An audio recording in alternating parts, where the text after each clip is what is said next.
স্বাগত সবাইকে আজকের ব্লগে। আমি অনিন্দিতা, টেক্সাস থেকে। নিশ্চয়ই আপনারা সবাই খুব ভালো আছেন। যথারীতি নতুন আরেকটা দিন শুরু হয়েছে, আর সকালের শুরুতেই যেটা থাকে সেটা হচ্ছে বাচ্চাদের স্কুলে যাওয়া। রিনি তো ইতিমধ্যে চলেই গেছে, আর এখন রনও কিন্তু বাবার অপেক্ষা করছে স্কুলে যাওয়ার জন্য।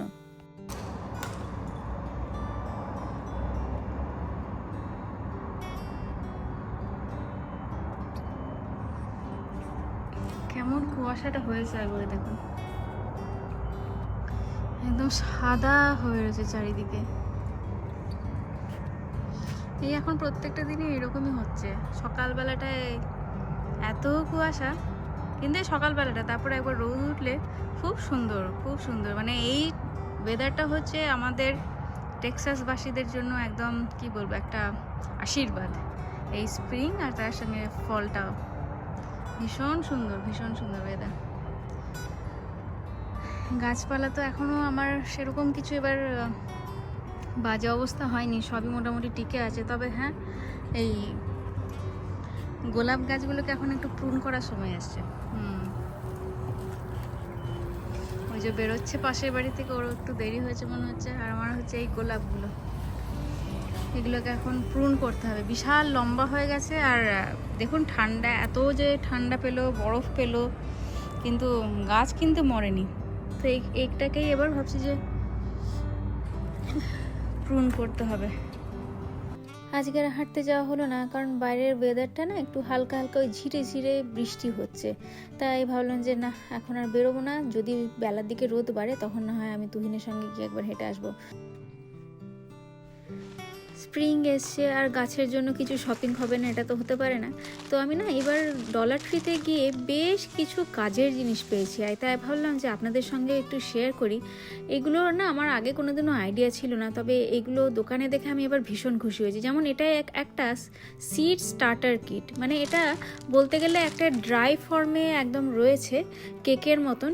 এটাকে অল্প অল্প করে ভেঙে যখন টবে ছোট ছোট রাখবেন আর তারপরে জল দেবেন, সেটা কিন্তু ফুলে ফেপে অনেকটা বড় হয়ে যায়। এবার তার মধ্যে মাটি ছাড়াই শুধুমাত্র যদি আপনি বীজটাকে দেন, সেটা কিন্তু নিজের থেকেই গ্রো করবে। আর তার সঙ্গে ইনডোর প্লান্টের জন্য এরকম একটা ফুডও পেয়ে গেলাম। শুধু টবের গোড়ায় একটা করে ওই ফুডটা রেখে দিতে হবে, তারপরে যখনই জল দেবেন, জলের সঙ্গে নাকি ফুডটা গাছে গিয়ে মিশবে। তো এটাও না বেশ সুন্দর এবার একটা কাজের জিনিস পেলাম। আর তার সঙ্গে এই ওয়াটার স্টেক, এটাও এবার নিয়ে এলাম। মানে এটাতে জল ভর্তি করে আপনি যদি গাছের গোড়ায় উল্টো করে রেখে দেন, একদম ড্রপ ড্রপ করে জল গাছের গোড়ায় পড়তে থাকবে। মানে এক্সেস জলও যাবে না, আবার জল যতটা দরকার গাছ ঠিক ততটা জলই এখান থেকে নেবে। আজকে ইচ্ছা আছে বেশ কয়েকটা বীজ একটু শুরু করব, স্টার্ট করা। আসলে এখন যা ওয়েদার এখানে, বলতে গেলে এখনও স্প্রিংটা পুরোপুরি আসেনি, তবে এটাও ঠিক একদমই কিন্তু ঠান্ডাটা নেই। সকালের দিকগুলো টেম্পারেচার লো থাকছে, কিন্তু ক্রমশ দুপুর 12টা-2টোর দিকে কিন্তু টেম্পারেচার বাড়তে বাড়তে বেশ ভালো 24-25 ডিগ্রি হচ্ছে। তাই ভাবছি যে এখন থেকে যদি একটু শুরু করি, হয়তো আগামী 2 মাসের মধ্যে গাছগুলো রেডি হয়ে যাবে বাইরে, তখন সেগুলোকে ট্রান্সপ্লান্ট করতে পারবো। তবে মুশকিল জানেন তো কি, টেক্সাস বা এই হুস্টনের ওয়েদার হচ্ছে এতই খামখেয়ালি। সবাই বলছে যে না না, এত তাড়াতাড়ি ঠান্ডা যাবে না। মানে বলছে যে ঠান্ডা যাওয়ার আগে নাকি শেষবারের মতন আরেকবার টেম্পারেচার নাকি ফ্রিজে যেতেও পারে। সেই কারণে একেবারে বাইরে ডাইরেক্ট তো বীজ লাগাবো না, তবে হ্যাঁ ইনডোর খানিকটা ভাবছি যে স্টার্ট করেই দেবো। কারণ যতই ঠান্ডা হোক, সেগুলোকে তো ঘরের ভেতরেই ঢোকানো থাকবে। আর আমাদের গ্যারাজটাও হয়েছে ভালো, জানেন তো। তুহিনের গাড়িটা থাকে ঠিকই, কিন্তু তারপরেও এত জায়গা সেখানে রয়েছে, আমি যে কোনো এক্সট্রা গাছপালা, এমনকি এই যে এখন ধরুন বীজ তৈরি করছি, সেগুলোও কিন্তু সমস্ত কিন্তু ওই আমার এখন গ্যারাজের মধ্যেই কিন্তু ঢোকানো থাকে। তো যাই হোক, লাঞ্চ তো মোটামুটি চলছে এখন বানানো। আজকে আর ভাত নয়, আজকে কিন্তু রুটি দিয়ে লাঞ্চ সারবো। আমি এখন প্রথমে করে নিলাম বাটার পনিরটা, এরপরে কিন্তু আমার ইচ্ছা আছে একটু এর সঙ্গে ছোলার ডাল আর তার সঙ্গে বেগুন ভাজা বানাবো। আসলে প্রিয় সবজিগুলোর মধ্যে বেগুন একটা হলো। বেগুন ভাজা আমি প্রায় ভুলতেই বসেছি। এই বেগুন ভাজাটা বাড়িতে কেউ খায় না, সেই কারণে আমারও আর বানানো হয় না। কিন্তু আজকে আমি ভাবলাম যে সমস্ত রকম দ্বিধা দ্বন্দ্ব কাটিয়ে উঠে শুধুমাত্র আমি আমার জন্যই কিন্তু আজকে বেগুন ভাজাটা বানাবো। আর এই বেগুনের লোভে জানেন তো, এবার কিন্তু বেগুনের নতুন বীজও কিনে এনেছি। আমি কিন্তু এবার আবার পুরো দামে বেগুন গাছ কিন্তু ঘরে লাগাতে চলেছি, সে কেউ খাক আর না খাক।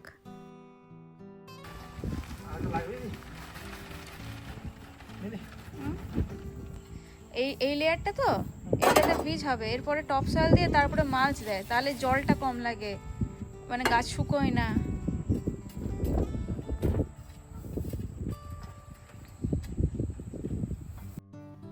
অফিসের ফাঁকে মাঝে মধ্যে তুহিন এসে একবার করে এই সমস্ত কাজ করে যাচ্ছে, আর তার সঙ্গে আমিও তো রান্নার পাশাপাশি চালিয়ে যাচ্ছি আমার কাজ। এই যে বলেছিলেন না যে ছোট্ট কেকের মতন জিনিসটা, এই দেখুন এইগুলোকে এরকম করে একদম ভেঙে ভেঙে টুকরো করে টবের মধ্যে দিয়ে এর মধ্যে যদি এবার জল দিয়ে দেন, এরা নিজের থেকেই কিন্তু ফুলে উঠবে, আর তারপরে এতে কিন্তু সুন্দর বীজগুলো লাগানো যাবে।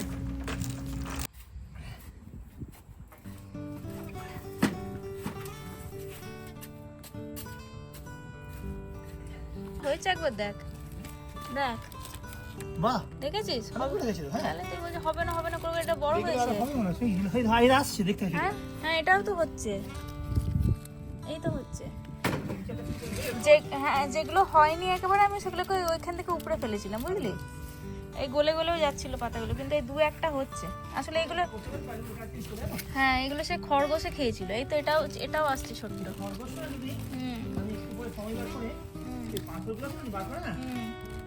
দেখ ভালো হচ্ছে, বাহ, মানে একটা পদস্থ সাইজে এসছে এতদিনে। হ্যাঁ, সে কি লোক লজ্জা, কি লোক লজ্জা। এত এফর্ট দিয়ে ফুলকপিতে, তাও দেখ এটা সার্ভাইভ করলো ফ্রিজটা, না ফ্রিজটা সার্ভাইভ করলো। না, তুহিনের কিন্তু আজকে ভালোই এক্সারসাইজ হচ্ছে। আজকে আমাদের হাঁটা হয়নি সকালে ঠিকই, কিন্তু এই বাগানে কিন্তু বেশ ভালো রকমের একটা কসরত হয়ে গেল তুহিনের। দেখতে দেখতে বেলা 3টে বাজতেই চললো। এবারে বাচ্চাদেরও একে একে স্কুল থেকে ফেরার পালা। এবারও এটাতে জিনিয়া লাগাবো তুই, না অন্য কিছু লাগাবো বলতো? একটা জিনিয়া রাখিস, একটা অন্য কিছু লাগাস। ওকে। আর স্কুল থেকে ফিরেই রিনি আবার বসেছে ওর স্কুলের সমস্ত ঝাঁপি নিয়ে। স্কুলে কি কি হয়েছে না হয়েছে এবার ওর মুখেই শুনুন। বক্তব্য বলো। সো যে আমি রোডিও কন্টেস্টে পার্টিসিপেট করেছিলাম, আর্ট কন্টেস্টে। আমি ডিস্ট্রিক্টে সেকেন্ড প্লেস এসেছি। অনেক লোকজন ফার্স্ট প্লেস হয়েছে, অনেক লোকজন সেকেন্ড প্লেস হয়েছে, লাইক গ্রুপের মতন। সো আমি সেকেন্ড প্লেস গ্রুপে ছিলাম আমি, in the whole district. So আমি একটা রেড রিবন পেয়েছি। ছবিটা দেবে না ফেরত? ওটাই ভাবছি, যে লোকজনগুলো না like qualify means first second ও থার্ড পায়নি, ওরাও একটা রিবন পেয়েছে, same colour red colour ribbon পেয়েছে ওরা। I don't know why they got a red color ribbon. They got their pictures back also. তো এগুলো দেয়নি? আমার পিকচারটা ফেরত দেয়নি, এখন টিচারকে জিজ্ঞেস করবো। ওকে, তাহলে দেখতে পারতাম। ফেরত দিলে তাহলে ছবিটা সবাইকে দেখাতে দেখাতেও পারতাম। খুব সুন্দর রেখেছিলি তুই এবার। আমার ফোন আছে, ফোন আছে, ছবি আছে আমার। ছবি আছে ফোনে? পিকচার তুলেছি আমি, দেখে দাও দাদা। এরকম আমি একটা ক্যাকটাস সাইডে রেখেছিলাম। এটা হচ্ছে রিনির আঁকা ছবিটা। অপূর্ব হয়েছে রে। Thank you. মানে আমি ধর মা হয়ে বলছি, মা হয়েও বলছি অপূর্ব হয়েছে। মানে এগুলো হচ্ছে কি বলতো, প্রফেশনাল আঁকে বলে না। চোখটা এত সুন্দর হয়েছে, জ্বলন্ত একদম ফুটে উঠছে একদম, খুব সুন্দর। আরো প্র্যাকটিস করো, আরো ভালো হবে। যে কোনো জিনিসে টাইম দিলে গ্রো হবে, বুঝলি মা? টাইম দিতে হবে, সাফিশিয়েন্ট টাইম দিতে হবে। মানে কি বলতো, টাইম আর তার সঙ্গে ভালোবাসা। কালকে যেটা আমি বলছিলাম না, তুই কি করতে চাস ক্লিয়ার হতে হবে। ওটা পাওয়ার জন্য তুই কি করতে চাস সেটা ক্লিয়ার হতে হবে, আর কি জীবন থেকে বাদ দিতে চাস ওটাও ক্লিয়ার হতে হবে।